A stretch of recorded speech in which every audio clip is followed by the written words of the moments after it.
Right, మరో breaking news చూస్తున్నాం. నగరంలోని అత్యంత రద్దీ మార్గాల్లో ఒకటైన ఎల్బీ నగర్, హయత్ నగర్ పై ట్రాఫిక్ కష్టాలకు శాశ్వత పరిష్కారం చూపే దిశగా కీలక పరిణామం చోటు చేసుకుంది. ఈ మార్గంలో మెట్రో రైలు మార్గంతో పాటు ఫ్లైఓవర్ ను కలిపి డబుల్ డెక్కర్ విధానంలో నిర్మించాలనే ప్రతిపాదన బలంగా ముందుకు వచ్చింది. ఇప్పటికే మెట్రో కోసం పంపిన డిపిఆర్ ను పక్కన పెట్టి ఈ కొత్త ప్రణాళికకే అనుమతి ఇవ్వాలని మంత్రి కోమటిరెడ్డి వెంకటరెడ్డి కేంద్రాన్ని కోరుతున్నారు.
ఇక హైదరాబాద్ మెట్రో రైలు సంస్థ సుమారు ఏడాదిన్నర క్రితం ఎల్బీ నగర్ నుంచి హయత్ నగర్ వరకు 7.1 కిలోమీటర్ల మెట్రో మార్గానికి సమగ్ర ప్రాజెక్టు నివేదికను కేంద్రానికి పంపింది.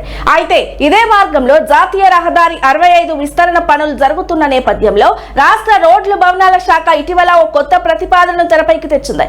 5.5 కిలోమీటర్ల మేర డబుల్ డెక్కర్ నిర్మాణానికి అనుమతి ఇవ్వాలని కేంద్రాన్ని కోరింది. నాగ్పూర్ తరహాలో కింద సాధారణ రహదారి, మొదటి అంతస్తులో 3 లైన్ల ఫ్లైఓవర్, దానిపైన 2 వరుసల మెట్రో రైలు మార్గం నిర్మించేలా డిజైన్ రూపొందించింది. ఇక జాతీయ రహదారి 65 పై విపరీతమైన రద్దీ, తరచూ ప్రమాదాలు జరుగుతుండటంతో ఈ మార్గాన్ని విస్తరిస్తున్నారు. అయితే మెట్రో ఫ్లైఓవర్ ను వేర్వేరుగా నిర్మిస్తే భవిష్యత్తులో మళ్లీ రోడ్డు విస్తరణ నిర్మాణ ఇబ్బందులు తప్పవని అధికారులు భావిస్తున్నారు. డబుల్ డెక్కర్ నిర్మాణంతో ఒకేసారి 2 సమస్యలు పరిష్కారం అవుతాయని చెప్తున్నారు. ఇక ఇదే అంశానికి సంబంధించిన పూర్తి డీటెయిల్స్ మా బ్యూరో చీఫ్ మధుసూదన్ అందిస్తారు. మధుసూదన్, చెప్పండి, అటు డబుల్ డెక్కర్ రోడ్ల నిర్మాణానికి సంబంధించి ప్రభుత్వం ప్రాతిపదిక సిద్ధం చేసినట్టుగా తెలుస్తోంది. ఇక సంబంధించిన పూర్తి డీటెయిల్స్ ఏంటి? నవ్య నగరంలో అత్యంత రద్దీ మార్గంలో ఒకటైన ఎల్బీ నగర్, హయత్ నగర్ ట్రాఫిక్ కష్టాలకు శాశ్వత పరిష్కారం చూపే దిశగా కీలక పరిణామం కూడా చోటు చేసుకుంది. ఈ మార్గంలో మెట్రో రైలు మార్గంతో పాటు ఫ్లైఓవర్ ను కలిపి డబుల్ డెక్కర్ విధానంలో నిర్మించాలనే ప్రతిపాదన బలంగా ముందుకు వస్తుంది. ఇప్పటికే మెట్రో కోసం పంపిన దీని పక్కన పెట్టి కొత్త ప్రణాళిక అనుమతి ఇవ్వాలని కూడా మంత్రి కోమటిరెడ్డి వెంకటరెడ్డి కేంద్రాన్ని కూడా కోరారు. అయితే హైదరాబాద్ లో మెట్రో రైలు సంస్థ సుమారు 7.5 క్రితం ఎల్బీ నగర్ నుంచి హయత్ నగర్ వరకు 7.1 కిలోమీటర్ల మెట్రో మార్గాన్ని సమగ్ర ప్రాజెక్ట్ నివేదిక డిఆర్వీను కేంద్రానికి పంపింది. అయితే ఇదే మార్గంలో జాతీయ రహదారికి 65 విస్తరణ పనులు జరుగుతున్న నేపథ్యంలో రాష్ట్ర రోడ్డు భవనాల శాఖ ఇటీవల ఒక కొత్త ప్రతిపాదనకు తెరపైకి తెచ్చింది. 5.5 కిలోమీటర్ల మేర డబుల్ డెక్కర్ నిర్మాణానికి అనుమతి ఇవ్వాలని కేంద్రాన్ని కూడా కోరింది. నాగపూర్ తరహాలోని కింద సాధారణ రహదారి, మొదటి అంతస్తులో 3 లైఫ్ లైన్లు ఓవర్, దానిపైన 2 వరుసల మెట్రో మార్గం నిర్మించాల డిజైన్ కూడా రూపొందించింది.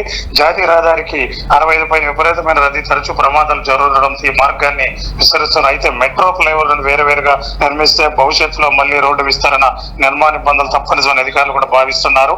డబుల్ డెక్కర్ నిర్మాణం ఒకేసారి 2 సమస్యలు కూడా పరిష్కారం, బేగంపేట మాదిరిగానే నుంచి మెట్రో వెళ్లడం, శబ్ద కాలుష్యం వంటి సమస్యలు కూడా నివారించడానికి కూడా తగ్గుతుందని కూడా అక్కడ స్థానికులు కూడా చెప్తున్నారు. అయితే రోడ్లు కూడా సంబంధం లేకుండా సాఫీగా ప్రయాణికు వీలవుతుంది కూడా స్థానికులు ఈ ప్రతిపాదన కూడా స్వాగతిస్తున్నారు.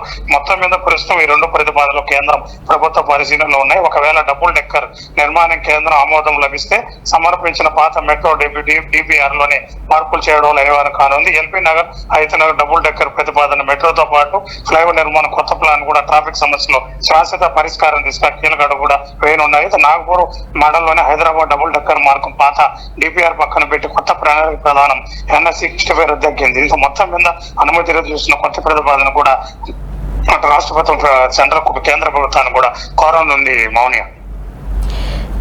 మధుసూదన్ మరి మనం చూసినట్టయితే దీనికి సంబంధించి మరి కేంద్రం నుంచి త్వరలోనే అనుమతి వచ్చే అవకాశం ఉందా, లేదా కేంద్రం దీన్ని తిరస్కరించే అవకాశం కనిపిస్తోందా?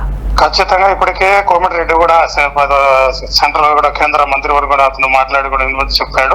అయితే దీని మీద పరిష్కరిస్తామని కూడా సెంట్రల్ కూడా ఇప్పటికే ఆయనకు హామీ కూడా ఇచ్చింది. త్వరలోనే ఈ ప్రజల బాధను కూడా ముందుకు రావచ్చని కూడా హైదరాబాద్ స్థానికులు కూడా ఆశాభాసం కూడా వ్యక్తం చేస్తున్నారు. ఇప్పటికే కోమటిరెడ్డి కూడా కేంద్రాన్ని కూడా కోరారు. అయితే 7.1 కిలోమీటర్లు కూడా మెట్రో మార్గం కూడా సులువుగా ఉంటుంది కూడా ఆయన ప్రపోజల్ గా క్లియర్ గా వివరించుకుని ఢిల్లీకి వెళ్ళి కూడా కేంద్రాన్ని కూడా కోరారు. కేంద్రం త్వరలో ఒక ప్రకటన చేస్తుందని కూడా ఆశాభావం వ్యక్తం చేస్తున్నారు.